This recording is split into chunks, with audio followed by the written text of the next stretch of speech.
It's time for Done Being Single with your hosts, Trevor and Robbie Sharf. If you're dating the same type over and over again, making the same mistakes and not finding love, then you're not done being single. What you need is some tough love dating intervention, Trevor and Robbie style. Whether you're new to dating or have been dating forever, we've got you covered. Now, here are your hosts, Trevor and Robbie Sharf.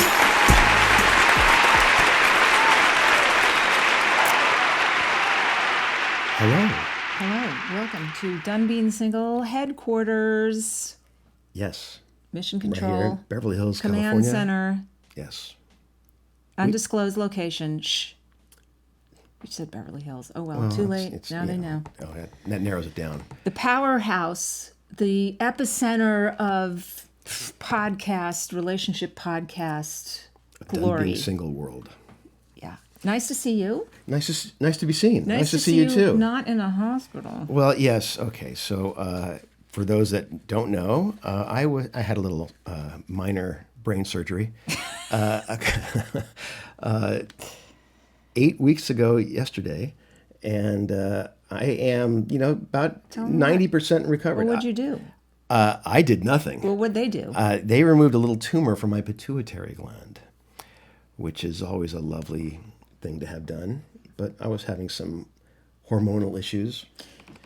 And menopause. Yeah, a little bit of that. Welcome to the club. I think it was Welcome to my world.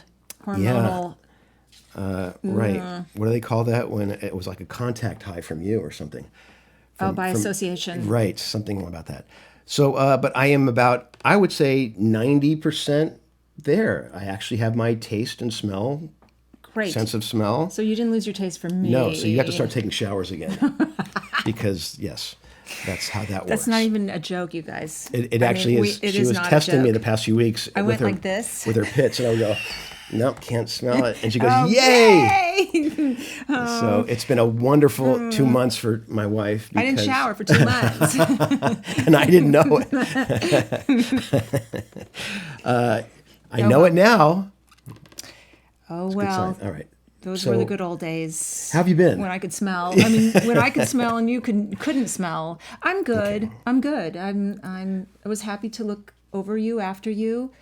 It was my watch over you. Thank you for your I went into care. full nurse mode. Full nurse mode. And as I like to say, Treva has 3 things in her medicine chest that she travels with. Aspirin, a thermometer, and a hot water bottle. And if those 3 things can't cure all ills, they do. There is nothing that can do that. I'm old school. Well, haven't you heard of old wives? She's so funny. Anything I am an old wife. Takes my temperature immediately. Take some aspirin. All right, here, hot water bottle. What else do you need? I guess that was how you were brought up, right? Yeah. Well, it worked. It worked. I'm here. You don't need fancy schmancy bells and whistles. No. Okay. So anyway, Nurse Ratchet, just call me. Ratchet is correct. Okay. So we're back to business here. Oh. Do you mind? A little. If we change the subject from you? What? Because usually it's all about... Yeah. All about... What? It's all about... it's... We're a little... Not about you. Okay. Well, it is all about you. You know that. It always has been. But today, it's not. It's about the show. And, certainly. And this is a subject near and dear to my heart. I don't want to say near and dear because it's kind of... Yeah, what's so near and dear? Well, because, when you're single long enough, yes. the question, you get into relationships, you some last, some don't, some are great, some suck. And there's always that moment where you say, when it's on the, not so great, should I stay or should I go? Right? Okay. And cue the song. Should I stay or should I go now? Come on. Clash. Should I stay or should I go now? If I stay, it will be trouble. Or is it? Or if I go, it will be double. Okay. Enough. Otherwise, you have to pay publishing royalties. Okay. So it's should I stay or should I go? We all have been faced with that moment of truth, right? Where yeah, let's come on. This is worth fighting for, hanging in there for, Right. or this is just and I need to cut bait. And you know what happens when you do that? You are out of there. Right. Right, exactly. Okay, we know about that. Okay, so today our guest, I wrote. You know what? Will you stop? Every time the papers fall off the desk, I catch them between my legs. At least something's getting caught there. My knees just go. Anyway, back to me. And let me know. Let me tell you, I've been there. When your knees do that. I wrote a blog called "Stop Waiting for People to Love You," and so I've been on this topic for quite a while. And I came across a blog piece, an article by one of our returning champs, Crystal Jackson, who is our guest today, and she wrote an article called "Perfecting the Art of Letting People Leave Who Don't Love You," and I thought, this is worthy of an episode. Before we bring Crystal on, I'm going to tell you a little bit about Crystal. Jackson is a former therapist and author of the Heart of Madison Contemporary Small Town Romance series. Her work on relationships and mental health has been featured on Medium, Elite Daily, Thought Catalog, The Good Men Project, and Elephant Journal. And let's bring Crystal on. The Crystal, woman of are the you there? hour. Hello, Crystal. Hello, it's so good to be back. It's great to have Yeah, Crystal's an old timer. Crystal was on the show when we first you. Way back when. Yeah, and she was awesome. And I read you all the time, and she's prolific. Oh, I love that. I got to tell you, you are like the thing to go on Medium for. I mean, see, your dog agrees. He does. You're an incredible writer. You are prolific. I love your work. It's fantastic. Thank you so much. Yeah. Anyway, as I was mentioning in our little preamble, one of your pieces, Perfecting the Art of Letting People Leave Who Don't Love You, really, really resonated with me. And I want to just read a few passages and then, let's talk about it, okay? Yeah, cool? I love that. Sure. Okay. I'm perfecting the art of letting people leave who don't love me. Not just lovers, even friends. There's the door. My love has no strings, no pre-existing conditions beyond mutual appreciation. I'm not blocking the exit or bolting the gates. Let's talk about that. That is a lesson that was very hard for me to learn.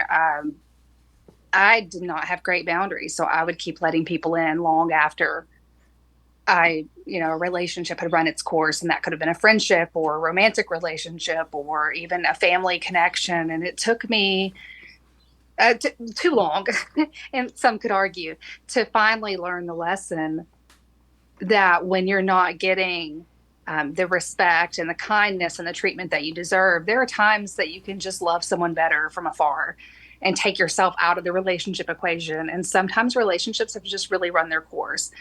So I've started to love people without strings, but also with the understanding that I don't have to stay when there's not love coming back to me. I don't just have to stay and keep loving them. So that piece was particularly difficult to write at the time that I wrote it. But it's what I needed to hear, and it's the answer that I needed to come to. Yeah, I hear you with the friends too. This definitely includes friends. Yeah. That is almost, because I've had a few go, or rather I've had to let a few go, and that's almost as painful and heartbreaking as a love relationship. Friends are just, to me, like that's next. When you gotta let go of a friend, I think it's more or say goodbye to a friendship. Disappointing because It's it lasts longer. A past romantic relationship, you can get over that, I think, easier than a friendship that was really close that you have to get out of. Yeah, and sometimes you have to say goodbye. it's just not, it's not doing it for you. You're getting taken advantage of. They don't appreciate you. Same thing, same for the same reasons why you would end a relationship. Oh yeah, trust, effort, right? Yeah, absolutely. Super hard. But there is that moment where you have to say, is this worth it? Should I hang in there? Should I keep fighting? Should I keep working this and try to make it better? Try to find something in this to keep it together? It's a tough call. Did you say that? Yes. Have you had some of those? Of course. Okay. But once I make the decision, I'm out of there. I figure out a way to. You never turn back. You never look back. No, I don't. You're done. You're done. Yeah, I mean, there was a relationship or two that, there may have been a breakup and we got back together for a little bit, but then, it didn't last. But for the most part, if I knew it was not right, I'm out of there. Okay. Me too, for the most part. However, I have overstayed my welcome. I have. I'm very familiar with doing that. For good reasons, by the way. Well, I had good intentions. Did you want to fix that person? Fix the yes. relationship, fix the person? Oh, yes. Which you can't do. Oh, for sure. Whatever it is that is on the line, I got to make this work. I cannot fail. I have put too much time into it. There's a saying, it's called sunk cost fallacy. Yeah. Well, and then there's the cases where you just love someone so much that you're so busy looking at that fact that you don't look, are they loving me in return? Am I getting the love that I need from this? So you can sit there and love someone and just basically, be pouring into their cup. And meanwhile, yours is sitting there empty. And it really depletes you. And there are those kind of situations too, where you just have to really cut and run in the end because it's so damaging to stay in a relationship. Crystal, like that. Why do you think you loved them so much if you weren't getting what you needed in return? What made you continue to think that you loved them?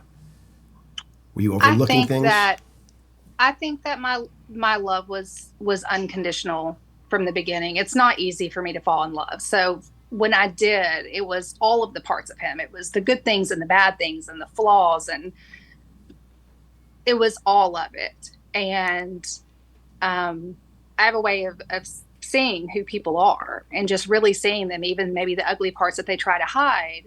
So I saw all of that, and I just fell deeper in love with all of it. The vulnerability that he showed me, but also the kind that he tried not to. And there were some blocks to intimacy there with him. And the further we got in, the more he withdrew. It didn't change my love. Like, my love was unaffected by that. The problem was I wasn't loving myself very well during that time because it was extremely upsetting. At that point, it would have been better for me to acknowledge that the relationship had changed substantially and it's time to do something about it for my own well-being. But I was still stuck in that feeling of I completely love this person. But it was like the more that I got to know him, the more that I loved him, the more he got to know me, I felt like the reverse was true. Like every flaw was, a point against me. And he was probably looking for those. It was, somewhat intentional. But that's hard to love someone that you love unconditionally while they are adding up everything that is wrong about you and everything that they don't like. So in the end, it was a decision that some people you're better off just loving from afar and letting that be something that doesn't hurt you. Depleting. That's a good word you used. Yes. And you don't realize it because you're working so hard, right? Mm-hmm. And you're so convinced, or you are just on such a, I don't know what it is, like a mission, crusade. And you're working and you're going and you're revving at a really high RPM. You don't realize how exhausting it is. And you don't want to. And if you stopped for a second, you would probably realize, oh shit, this is really not working. But you have your own MO going or your agenda, and you're just so insistent on making it work that you don't realize it's just not working. Well, and I think a lot of times with both friends and romantic relationships, you're getting mixed messages from the other person too, because at the time I was being told like, this is temporary, this is based on very specific circumstances that were not going to last. So I think I'm being supportive through a difficult time. The difficult time never ended. Like, it kept going. He kept putting in distance and withdrawing. But here I am thinking, oh, this is a temporary thing where I just need to, like, stand by your man or whatever. This terrible idea. Because there's a difference between being supportive in a relationship where someone's giving something back. But I've had friends do the same thing where you don't know why all of a sudden they're being a flaky friend. So you're still investing because you think that you're being supportive through whatever it is that they're going through. And then all of a sudden you realize this isn't temporary. This is who they are. And that's not going to change. And I can't change it. And this is hurting me. And you can really care about somebody while you disconnect. And that's been one of the most painful lessons of saying, like, I can love you. I can appreciate you as a person. I cannot have you in my life hurting me. This isn't good for me anymore. Okay. I'm going to read again. Okay, this is from your article. This is from your article. There are so many reasons we stay in relationships that make us feel alone and lonely. We can cite childhood trauma, low self-esteem, abandonment issues, or even relationship addiction for why we hold on so tight to someone who's trying their best to either walk away, push us away, or let the relationship fall to ruin with no effort on their part to save it. But there are also reasons we'll leave. I agree entirely with that. I think I've been that. Every one of those things, every one of those points you make kept me in relationships and or friendships that's why I overstayed my welcome. Right? It's so easy to do. Yeah. Abandonment, fear of failure, in my case, childhood trauma. Childhood trauma is huge. And most people don't deal with their trauma. They don't ever address it. They think that because they tell themselves they're over it, it's fine. And it continues to sabotage all their relationships. And that was the single biggest thing that I did for myself, was going to a trauma therapist and working some of that out, because it released that need to hold on to people who don't love me.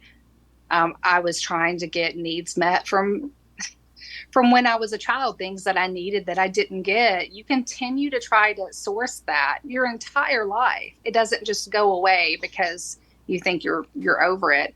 And so that was really interesting to me, that childhood trauma can be so significant in staying with someone who's really not good for you or who doesn't really love you. I think also people are lazy, and it requires work to get out of something. And the thought of starting something new with anybody could be more daunting than staying in something that isn't beneficial to you.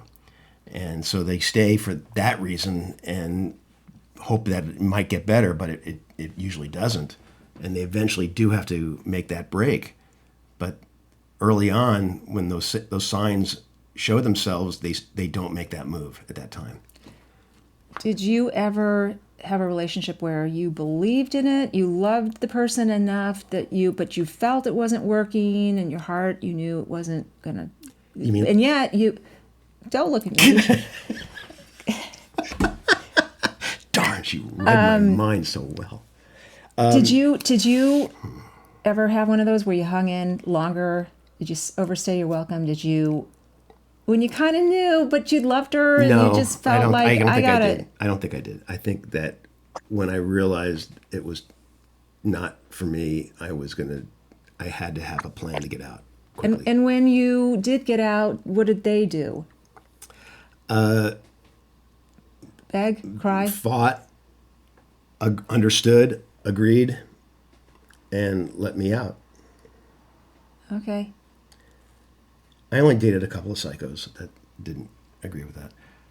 It was very hard for me to leave sometimes. I mean, I'm like you. I can pretty much cut bait fairly fast when I know that's just, it's not gonna. No, you can't. Yes, I can. You've told me too many times about guys you stayed with. Because I didn't. No, the ones that I truly had feelings for, but there were others that it wasn't that deep. or meaningful. No, the ones, like later in my 40s, those were hard because those were hard years for me. Because at that point, I really did want to settle down and I really did want to get married, and I just kept meeting guys that weren't available. And I thought, so I thought, silly me, I can change them, fix them. I can love them into loving me in some way and change their mind. That doesn't work. No, it didn't. And it's not, Robbie's right. People do get lazy. They get complacent. They get comfortable. And I think that if something is okay enough or comfortable enough, people will stay to avoid maybe the discomfort or the pain of breaking up or hurting feelings or having to go back out there again and start all over, right? I think that was a lot of what I encountered. I think that I was a fine enough girlfriend, but I guess not enough. And at some point, probably, I don't want to say too late, because I kind of got the feeling like this ain't going anywhere. This is probably a dead end, and I'm sorry, I have to go. And I there were many times where I felt like I'm going to saw off my own arm here, but I've got to do this and what the guys for do? my greater good. See ya. Bye-bye. They're going, God, No, that was easy. No, there were tears shed. There was, tearful goodbyes. What about them? Them too. No, it wasn't just. Okay. It wasn't all a shit show. It wasn't all for nothing. I did have meaningful and substantial, substantive relationships, but for whatever reason, they just didn't work and go the distance. But when I knew it was always on me to end it, I always felt like they're not going to do it. They're just going to make it so untenable or so unpleasant or so. Well, they may not have been feeling the same thing you were. That they left me no other choice than to exit, to extricate myself, which I did, because at the end of the day, I know, because really at the end of the day.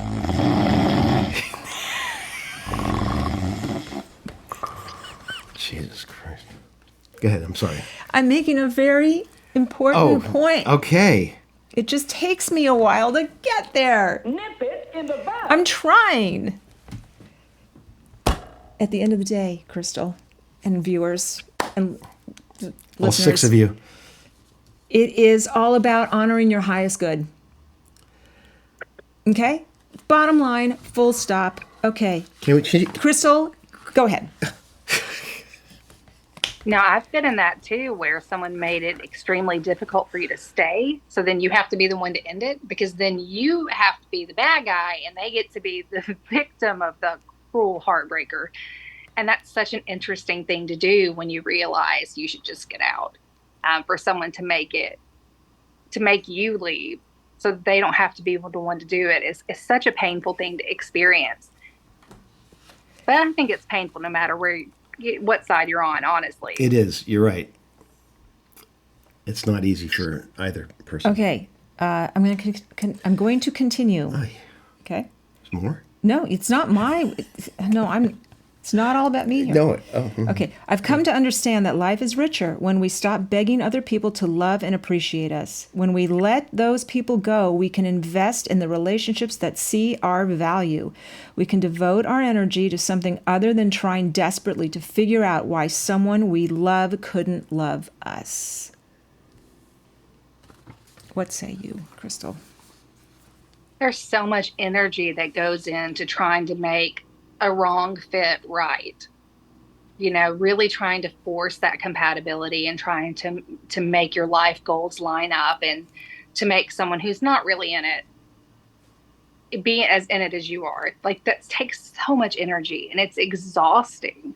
And we can't really love ourselves and take care of ourselves while we're doing that, because we're far too busy trying to take care of them and their needs. Yeah. And it's just really harmful. And it can go on for so long. And I feel like this is a lesson that I repeated time and time again until I finally learned it. And I could say, I really like this person. I enjoy their company. We do have some areas where we're compatible, but overall, this isn't going to work. And I got better about doing that earlier, more directly, being really kind about it and just saying, this isn't going to work.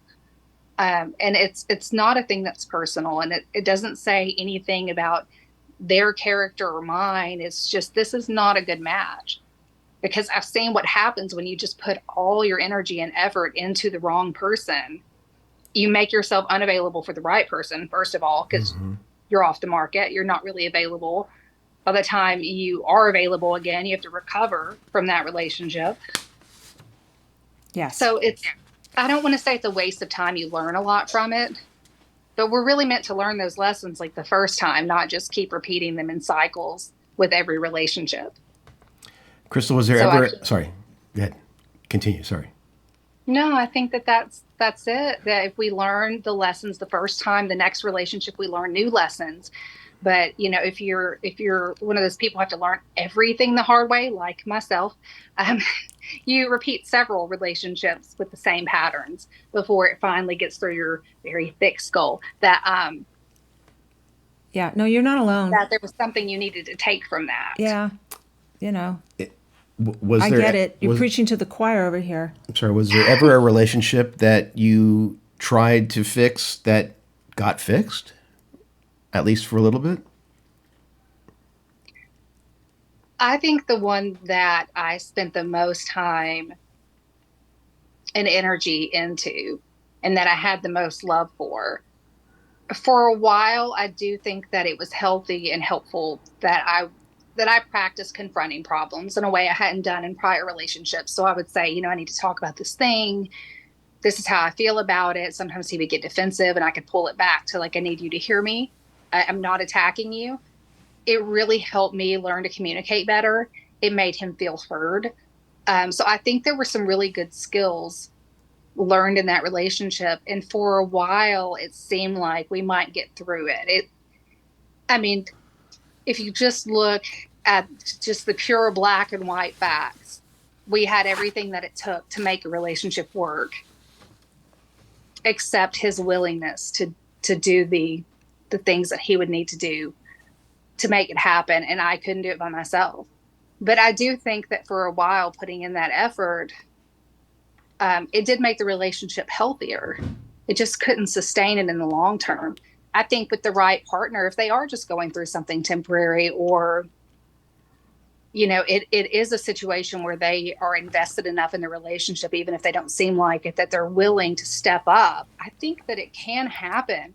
But how rare is that? Well, how many stories do you hear where that actually happens? Yeah, I think it is rare, but I think what you're saying, though, is that you're not jumping ship at the first sign of something that isn't feeling good. You're going to put some effort into trying to make it work for the two of you on a repeated basis before you realize I'm hitting my head against the wall and nothing's coming back, and it's not healthy for me anymore, and I need to get out of this. But I think we all probably are guilty of trying to correct something that wasn't feeling good, and that works up until a point. Okay, so what is that moment where you say, should I stay or should I go? What is that moment of truth? I can tell you what it is for me. I think it's that realization, that question I have to ask myself, there's two things. Do I feel safe? Does this person make me feel safe and secure? And do we have a shared vision of the future? And those two things kind of go together. And if the answer is no, and we don't, that is my, I will go. That's my, cue to go. What about you? Yes. What's that moment? Should I stay or should I go? I think if you have requested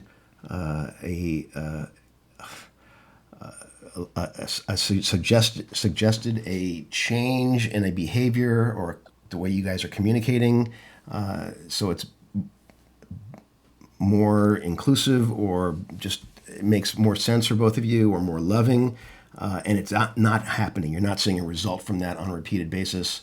That's the time. It's, Did you say, okay, quietly, privately to yourself, I'm going to give her X amount more chances, or I'm going to wait X amount more months to No. see if the situation changes, No, I never- and then I'm going to. No. Okay. Never put a time frame on it. I never looked at it that way at a time frame where I'm thinking, okay, I'm going to give her 2 more weeks. No, it's just, it's either there or it's not. Okay. Crystal, your bottom line, or when you bottomed out, what happened? I think it's that looking at, for me, the relationship that was the most painful was underlining my trauma. It was reinforcing that it didn't make me feel safe. I didn't feel loved and accepted as I was. I didn't feel valued as much as tolerated, which is significant. So there was that where the bad side started to outweigh the good of staying. But I think with newer connections and meeting new people, it really is what you said about that shared vision of the future, where you say, well, this is what I want, and they tell you what they want, or, however that works. And you figure out if it's even consistent. It's so much easier to stop it before it develops into something more, to go ahead and get that out of the way early and talk about what your needs are and what your expectations are in relationships and what you're really looking for, and see if that person, not looking at them to try to, check off a list and try to line up their qualities, but just seeing everything as it is and saying, does this person have what it takes? Do they have the relationship skills to do this? Do we want the same things? And for me, in early parts of relationships, it's so much easier to say, I'm sorry, we're just not compatible. But I think after it's progressed and you have that attachment and the feelings, it does come down to, I'm not getting what I need from this. I'm putting all of myself in. Right. I'm not getting anything back. It's depleting and I need to go. That's kind of like when you have to love yourself more than you love them. Yes. Right? Which is hard sometimes. It's easier to love other people. We're the hardest on ourselves. It's so hard to say, I love myself enough right now to be lonely because there's not that match for me. Yeah. I love myself enough to let go of someone I love and love them from a distance, love them with no contact, love them with nothing but a thought into the universe, love them while still moving on. That I'm going to love myself enough to see myself through the discomfort of that separation, so that I have the chance to be loved back by someone else I could love. Because I don't like, love is infinite to me. It's not depleting. It's not running out. Having loved someone so much isn't going to make my chances of loving someone else so much lower. Like, I have plenty of love to give. So I just have to be open and available and ready and healing so that I can accept that love when it comes in. So I'm not the person hurting other people. And right now that means loving myself through loneliness at times. Are you in a relationship now? No. That's okay. There's Single woman it's not alert. Single woman alert. Yes, very, very much single. I don't want to say slim pickings, but in a way it is, just because, I'm a very, liberal, outspoken person in the Deep South. There are reasons that make it a little more challenging to connect with people, but I'm willing to be alone. I've really cultivated a life I love enough that I'm not waiting for someone to entertain me or to make me happy or to do anything but add value to my life. I'm not looking for them to bring the value. I have done that completely by myself. Well, I would say to those who choose to stay, good for you for wanting to work it out, do the work, make it happen. I'm looking at you when I say that. It's when it's worth it. It is worth it. I love this that we're in. I love our marriage. I'm all for doing the work because I love you, and this is just, one of the great, honors of my life. So I love that. That's beautiful.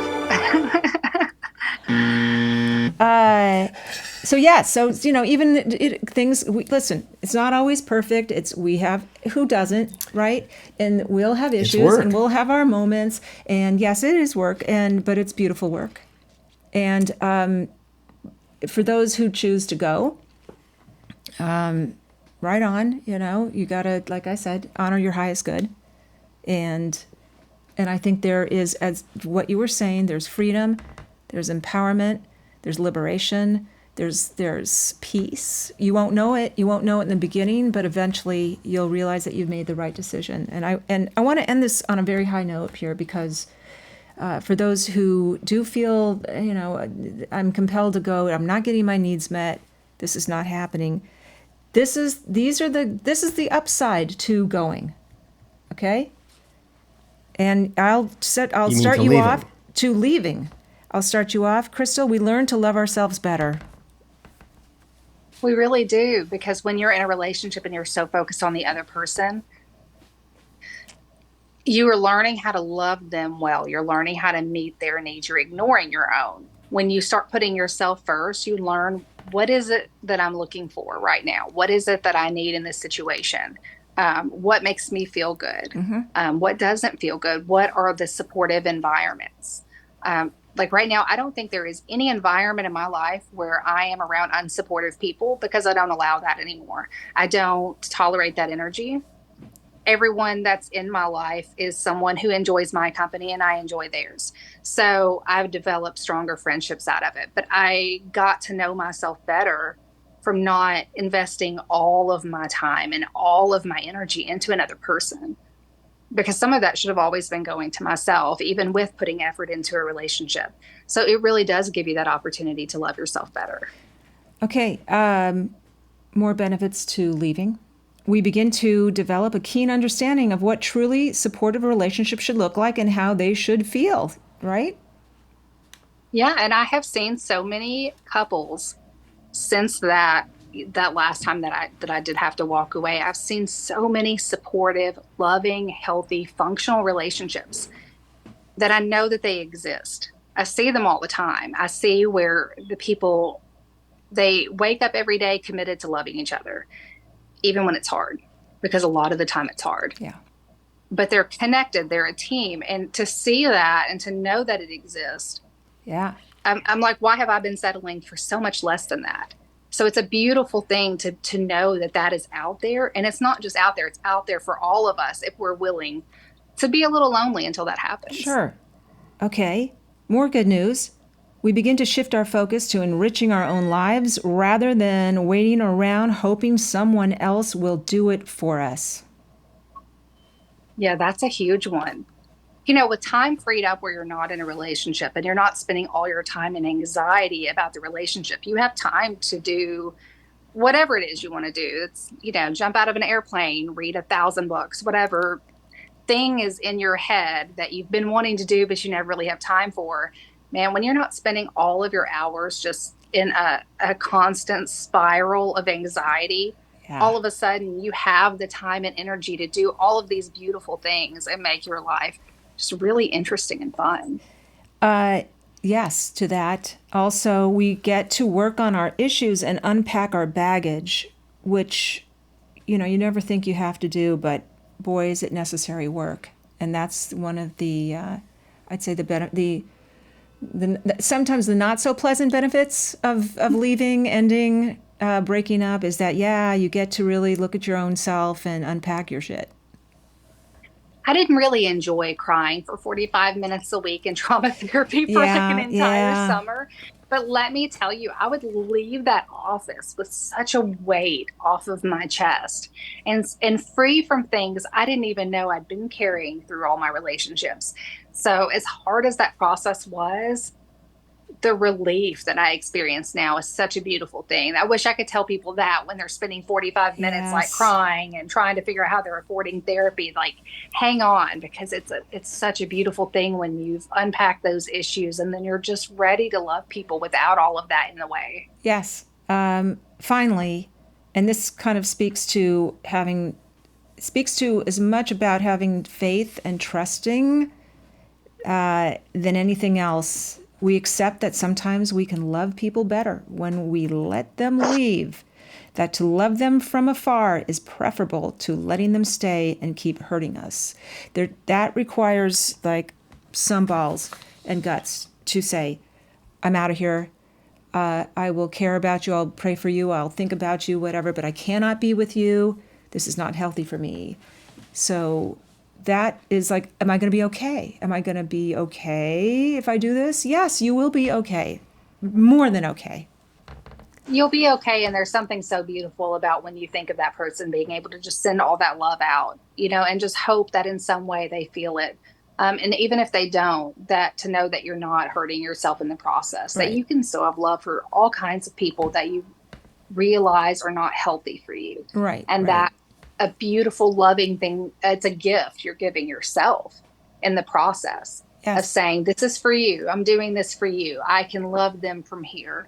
The love doesn't go away, but I just need to love myself. And it really is. It's such a scary thing to face, but such a really wonderful outcome in the end. Well said. And yes, I agree. Been there. We've all been there. Maybe not so much you, because you're perfect, of course. Thank you for having this conversation with us. Yes, Crystal. It's so needed. And thank you for having me back. and you're the perfect person to talk to about it, because you've been there in the trenches, and She's still in it.